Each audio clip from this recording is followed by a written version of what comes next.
I swear, I really can't believe you two right now, Koko said, in a tone that may as well have been a verbal whip with thorns on it for good measure. The commander's usually either joyful or placid expression was nowhere to be found, having been entirely replaced by a cold, mad sternness that darkened her features and lowered her brows while her green eyes angrily stared down both parts of the trouble couple, just moments after she had finally caught up to them. What the hell were you thinking? If there is ever not a time to run off on your escorts, it is right now. And if there is ever a time in right now to not run off on your escorts especially, then it is right after you spotted one of the most wanted criminals in the galaxy, who also just so happens to nearly have gotten you both killed before. Her scolding was briefly put on hold from a need for oxygen, offering James the opportunity to try and get a word in edgewise as he said, "Listen, Koko, I'm—" "James Orwin, I am speaking right now." She almost instantly shut him down. The challenge in her voice to dare to try and interrupt her so obvious that James immediately felt like a small rodent sitting in front of a large, suspiciously inviting chunk of cheese. Though Commander Coing was usually a very happy-go-lucky kind of person, when she was in this particular mood, it was hard to forget the mountain of bodies that found itself neatly on her official record, which most certainly dwarfed that of even the most heinous serial killers quite handily. And it didn't help at all that she actually winningly addressed him by something other than a nickname for the first time in recent memory. Therefore, James knew better than speaking up again, settling back into his stance. Though it wasn't like his capitulation would be earning him any points apart from not making things any worse than they already were, as Koko quickly continued her rant. "I have had it up to here," she said, firmly gesturing towards her brow with a thrust of her flat hand. Her tone heavily indicated that this was not something that was only annoying her right now, seemingly having built up over quite some time instead, even if she had managed to hide it well until this very moment. She then lowered that same gesturing hand to point almost aggressively at Shida, who flinched slightly at the sudden gesture. "That one I can chew out," she barked, pressing the words out as if they owed her rent, before pulling her finger back only to instantly jab it into James's chest hard enough that he almost feared some of his old bullet wounds would open up again, even if they no longer existed. "But don't you think for a moment that just because you're not acting as a lieutenant right now, I won't ride your ass till the cows come home to get it into your thick skull that there are rules. And they are there for a good reason." She narrowed her eyes as she made thorough eye contact, her own gaze sharp enough to cut glass. She then finally retracted her finger again after a few seconds, instantly breaking the eye contact as she turned away from him with an absolutely indignant grunt. With her gaze turned away, she took a deep breath, lifting her hands up along with the rise of her chest and shoulders, and then allowing them to sink down again as she expelled the air from her lungs. "Now, you may try to defend yourself," she then stated, in a calm yet cold tone after taking just enough of a breath to speak again. Although he was pretty sure that this wasn't a bait this time, James still remained quiet for a few long heartbeats. Ultimately, all he could do was to raise his shoulder slightly in defeat. "I got nothing," he admitted, with an unsuccessfully suppressed sigh. "It just ran away with me. I thought I had it under control, but clearly I don't." It had indeed not been one of his more glorious moments. The moment it had come through the comms that Shida had suddenly up and disappeared on her accompanying soldiers, after spotting Captain Uton of all people out on the street, his rational thought had handed in its 2-second notice, and he was off before anyone could reasonably try to stop him. Luckily, his level of physical capability was far closer to that of, at least, most of his company, than Shida was to hers, meaning although he had a bit of a head start from suddenly sprinting out of nowhere, he was nowhere near able to accidentally shake the rest of his team, as they had chased after his mindless dash, therefore not leaving himself quite as open as his girlfriend did. It also helped that Shida had actually stopped her pursuit, once it got to a point where chasing any further would have gone from just stupid to basically suicidal, allowing first her own team and then James's to catch up to her in decent time.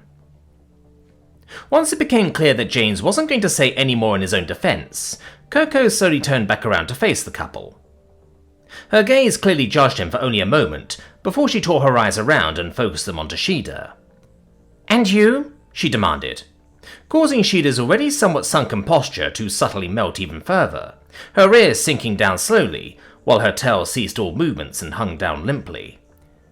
"I've got no defense either," Shida replied, clearly not able to meet her superior's gaze at the time. I don't know what's wrong with me."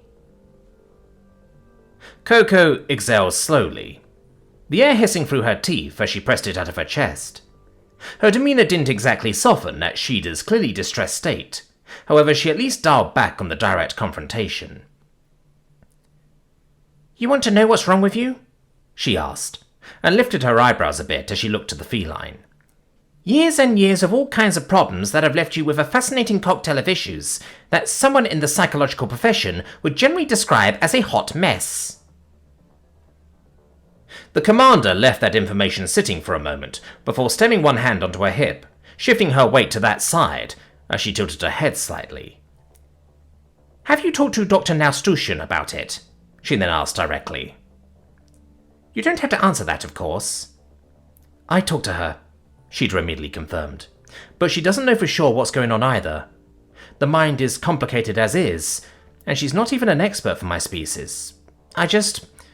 I'm barely making progress on that front. It was manageable as long as the captain was far away from me, but seeing him right in front of me..." Shida's gaze lowered even further, and she visibly bit her cheek as she grabbed her left forearm with her right hand, in an attempt to give herself some kind of hold. James really wanted to rush to comfort her right away. However, he was fully aware that he would be basically nuked from orbit if he went to do that right now. He wanted to defend Shida as well, of course, but they both knew they had fucked up. Koko sighed again and nodded. "Lieutenant Commander," she then said, in a tone that was far less mad and far more official all of a sudden, and she stood up into a very straight and upright stance, which prompted Shida to quickly do the same, no matter how much she still wanted to sink into herself.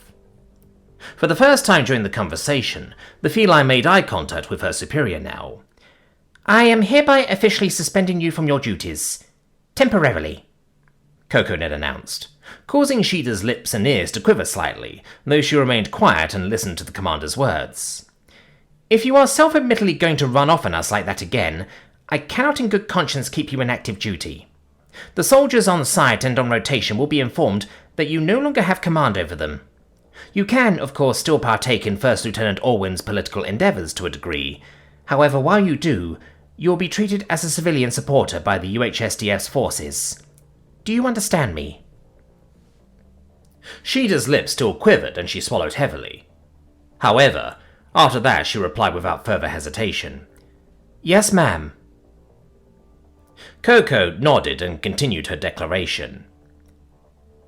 "For the time being, I will set the time frame of your suspension to the time after this election has come to a close. However, at the end of this time frame, it will be officially evaluated if you are fit for active duty again, or if the suspension needs to be expanded. Until then, collect yourself, talk to your therapist, or to multiple, and try to get yourself under control. My command will not suffer a loose cannon. Do you understand?" Shida simply nodded as well, though her ears began to hang slightly once more. "Yes, ma'am." Then she reached up to her shoulders with slightly shaky hands, removing her rank insignia one after the other, and handing them over to Koko.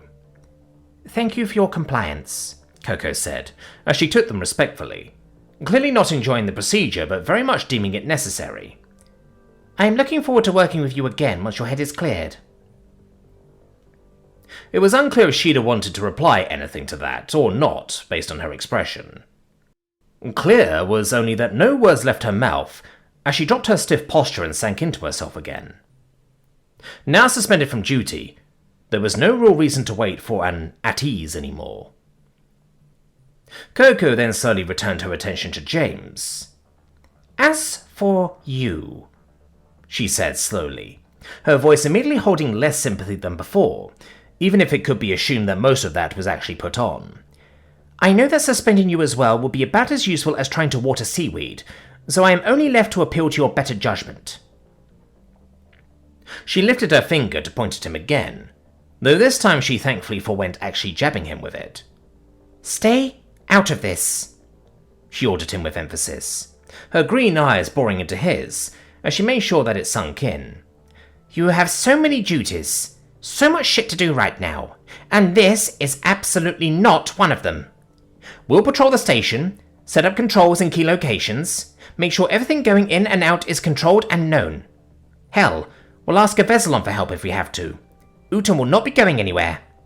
And the best you can do to help with that is to let everyone do their job. Okay? Yes, James said. A bit too sharply at first, before quickly tempering his response. Yes, I got it. And I know. I'm not planning to chase after him, I got worried. Koko huffed slightly, but nodded. Good, she said dryly. Then she once again turned away from him, though this time she kept walking the other direction. Now, you two have an appointment to get to while I handle the search, she stated bluntly. As she passed the remainder of both of the troublemaker's accompaniments, she gave all the soldiers a firm glare and ordered, Do not let them out of your sight. The entire group quickly saluted with a loud, Yes, ma'am, as they watched Koko pass them. When she had made it a few measures and everyone was dropping their salute again, James faintly picked up on the commander mumbling under her breath in German. Ich hasse es, die Boss zu sein. Judging by her tone, he assumed that she thought she was out of his earshot by then. He decided to leave it uncommented. He then planned to turn to finally comfort Shida, only to see that he was already too late and someone had beaten him to it. You okay? Athena asked, putting her hand onto Shida's shoulder as she stopped right in front of the dismal feline. Shida's tongue appeared to be tied for a moment longer, causing her to, once again, simply nod at the question. However, it seemed like Athena wasn't quite satisfied with that, as she kept her hand right where it was, while her sky blues gave Shida a somewhat unimpressed look. Shida inhaled deeply and then released a sound that strangely sat somewhere in between a growl and a chuff. I'm fine, really, she then assured, lifting her gaze up to look at the taller captain. It's not like I lost my rank permanently and, well, I really can't argue with the decision right now. That wasn't really Lieutenant Commander-like behavior back there, and, not gonna lie, my gut really still wants to try and find him right now, even with my brains back to tell me it's a bad idea. So yeah, I'm just gonna take a step back. Maybe hang out with Curie when they make it here. It's been a while. They probably have a lot to tell me. Even for James, it was hard to tell exactly how genuine Shida was being, and how much she was simply trying to keep things together by putting on a front. But now was probably not the right time to find that out as well. He would leave that for a moment they had alone to themselves. Athena now slowly took her hand off of Shida's shoulder, though she sneaked 2 quick pats in before she did. Taking it as a cue, everyone else formed up around him. Ready to go, sir? The leading sergeant of Shida's earlier company asked, as he walked up to James. James could only imagine the awkward expression the man probably had on his face after witnessing the earlier scene. Yes, James confirmed immediately, not wanting to drag this out further. Lead the way, Sergeant.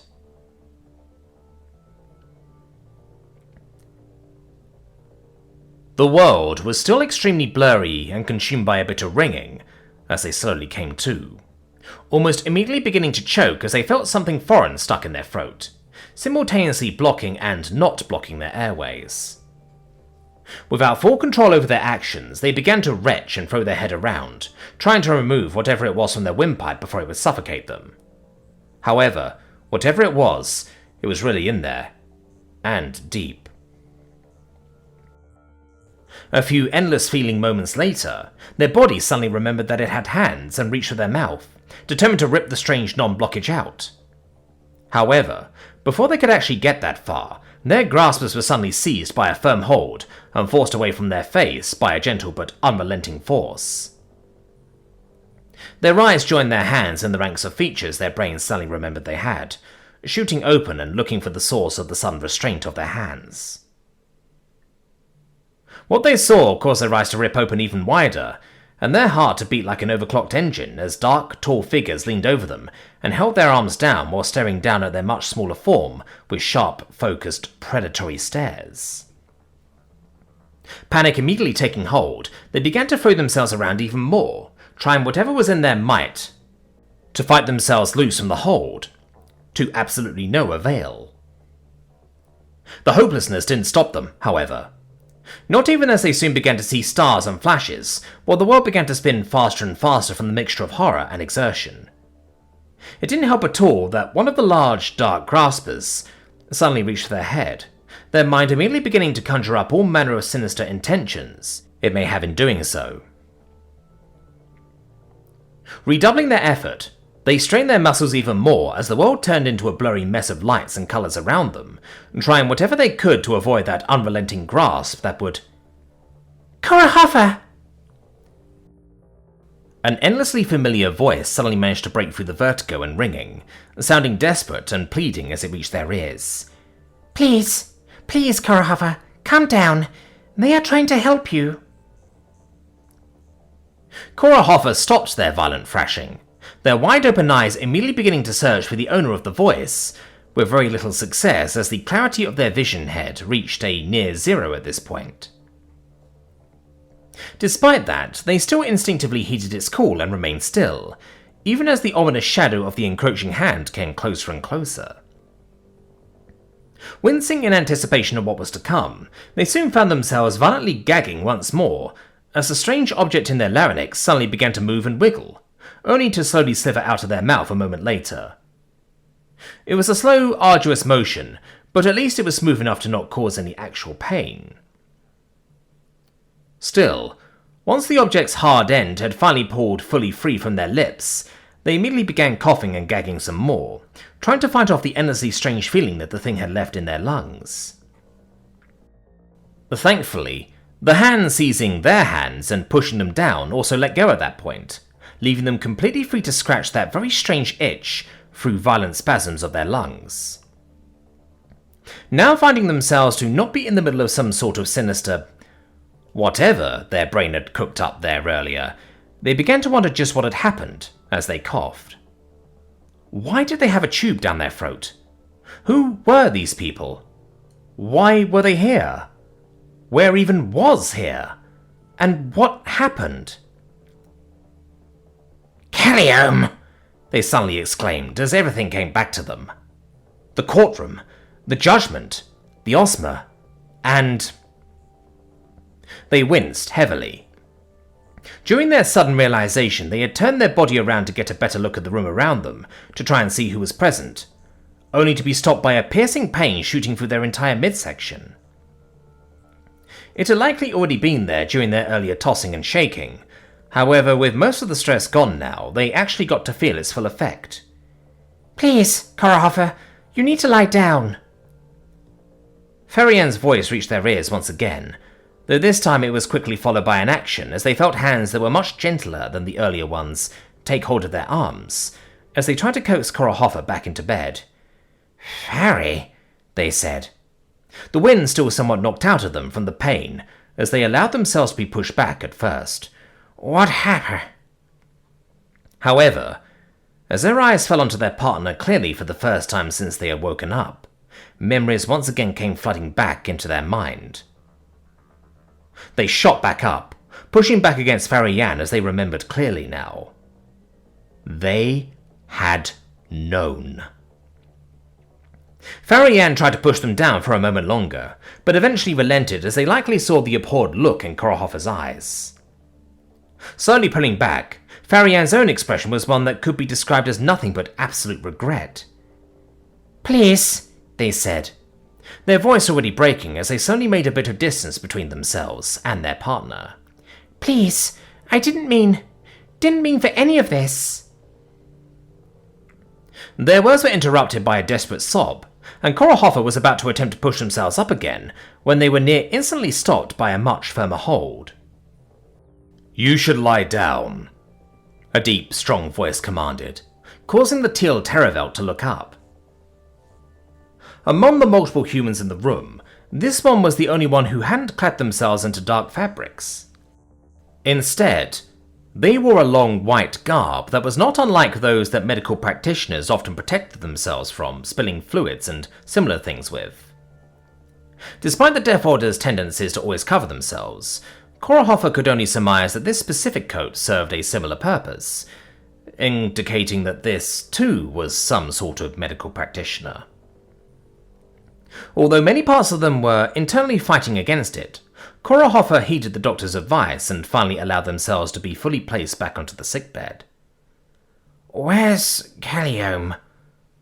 was the first thing they asked the silver-headed primate, as he leaned over them and began to inspect parts of their body that they themselves could not see while being laid onto their back like this.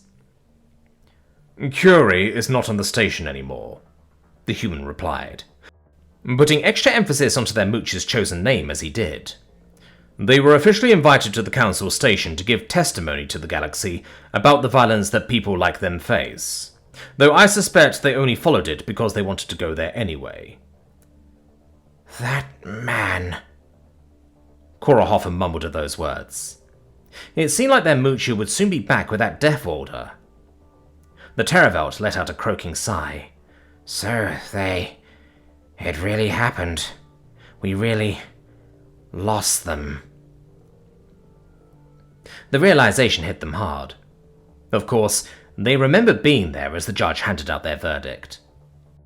But now, to wake up to such a fate accomplished... The human doctor didn't comment on their words, silently continuing his examination, leaving Korahoffer to lie there with their own thoughts for a bit. "What happened to me?" they then finally asked, though their own fate was currently secondary in their mind to that of their child. "You were attacked by an Ozma in the courtroom," the doctor informed, clearly starting from the top since he didn't know how much detail Korahoffer actually remembered. "You were hit quite hard by the flat side of one of his pincers.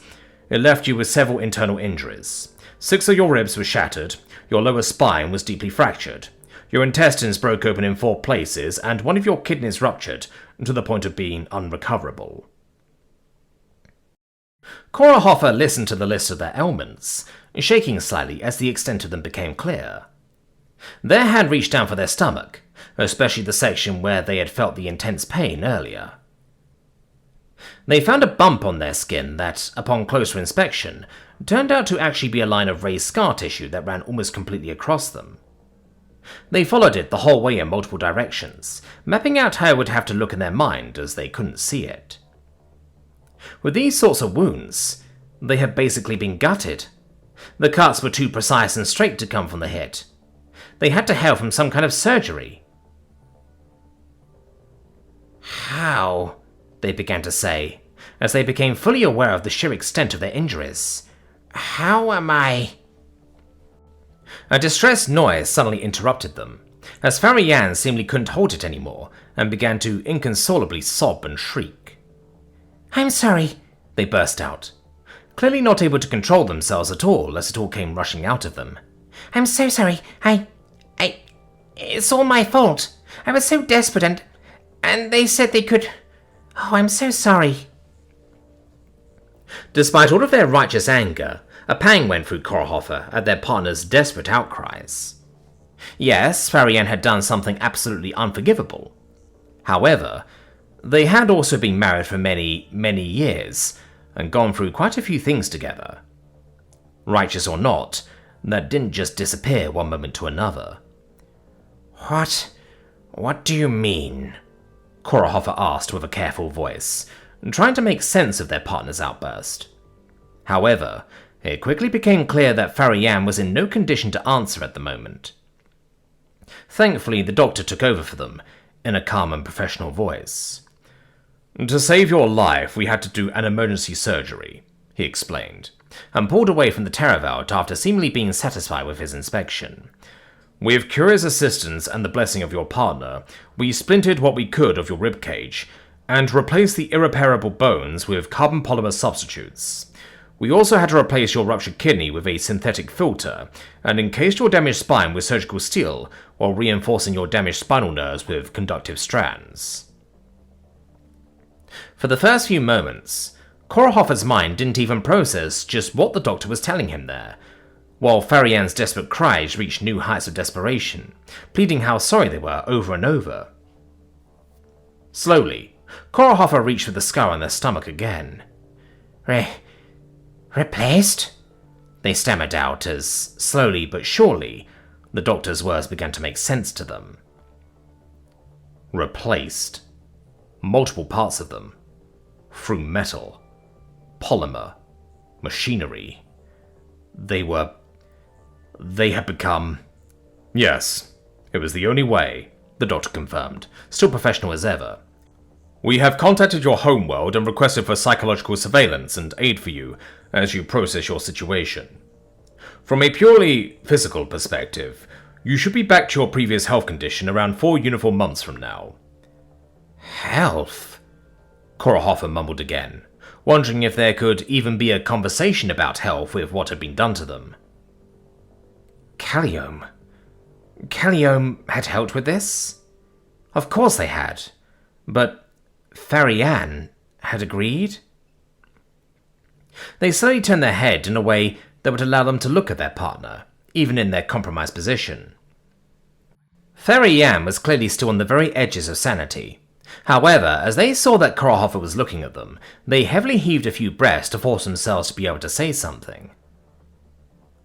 I'm so sorry, they repeated one more time, their voice just as desperate as before, even if it was slightly more comprehensible now. You were dying, and it was all my fault, and Calliome, they said they would... I didn't think... I couldn't... A deep sob interrupted their words, and their heads sank down as they squeezed their eyes shut. I promise you, I'll do what I can. Do whatever I can to help you. I'll find a way. Anyway, I promise, They cut off once more. Then, slowly, they began to approach Korahoffer again, after giving them room so far. They reached out, but didn't actually touch their partner. Instead, they just laid their pink grasper down on the side of Korahoffer's bed. I wish I could be there for you, but I'll have to go away for a very long time. I did this to you, and now I'll leave you alone with it. I really am so sorry. All around them, the present Deathworlders released sounds that heavily indicated they had very little sympathy for the Terravelt's pleas. Korahoffer, however, trembled. It was all too much for them. All at once, everything had come tumbling down. Nothing made sense anymore, and now Frianne would go too? How? How would they go on? They didn't know. All they could do was cover their face and quietly reflect that it had all gone so wrong.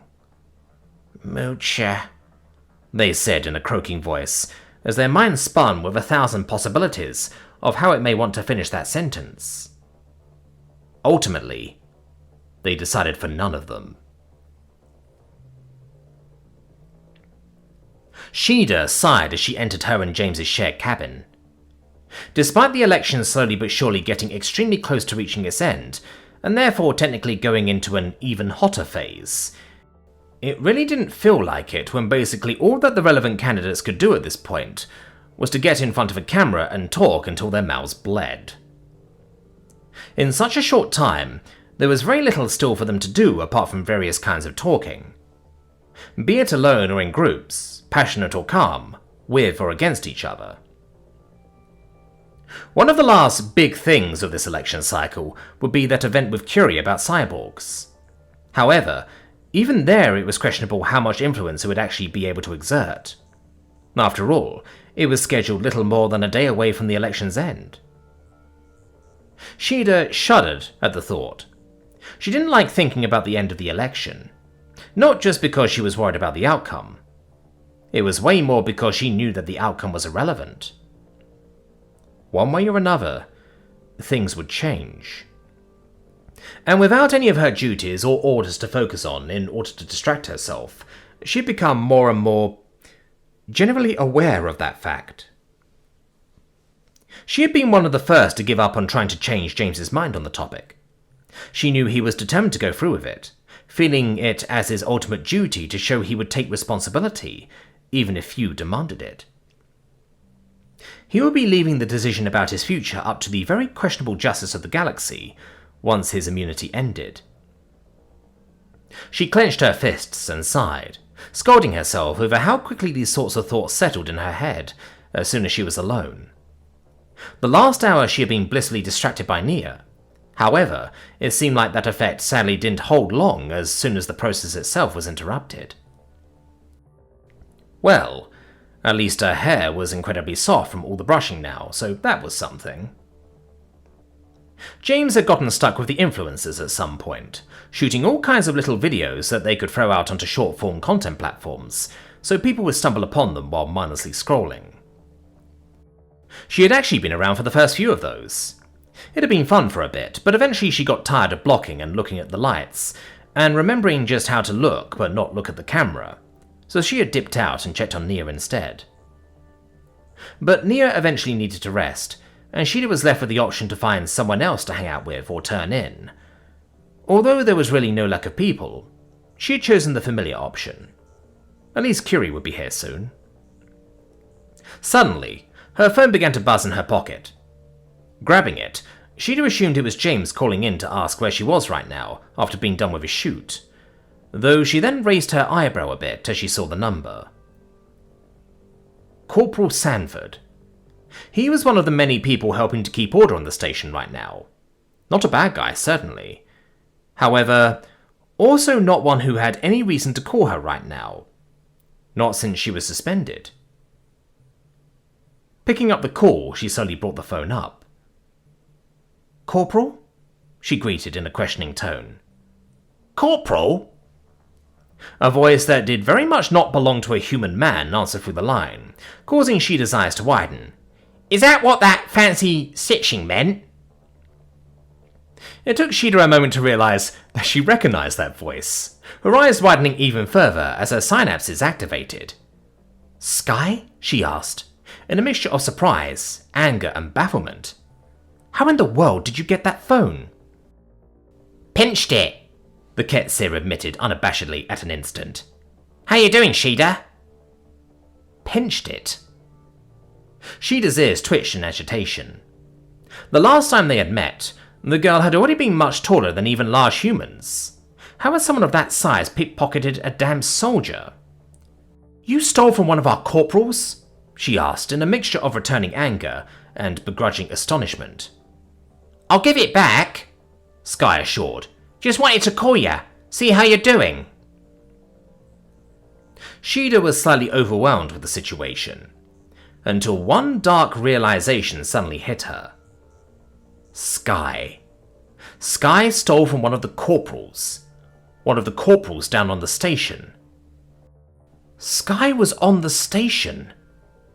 And the last thing she knew, Sky was with... "Where are you right now?" Shida asked, before she could think more clearly about it. Some closet, I think," Sky replied after a moment, giving Shida more of an answer than she had actually expected. "Needed to find a place to talk in peace." Shida's ears twitched even more. Speak in peace? Had Sky sneaked away? "A closet where?" she pushed immediately. "Sky, where are you?" Once again there was a brief silence. "I dunno. Some building," Sky replied, not being very helpful, causing Shida to let out a mild groan. An itch at the very back of her mind told her to be reasonable, but it was really hard to listen to that after being surprised like this. "All right, Sky, listen," she said firmly. "Do not hang up. Got it? I will be gone for a moment, but whatever you do, do not hang up." "What? Oi! At least tell me if you're good first," the Ketsir demanded, and Shida took a deep breath. "To be honest, I've been better," she replied hastily, "but I think there's a chance I'm going to be much better again soon."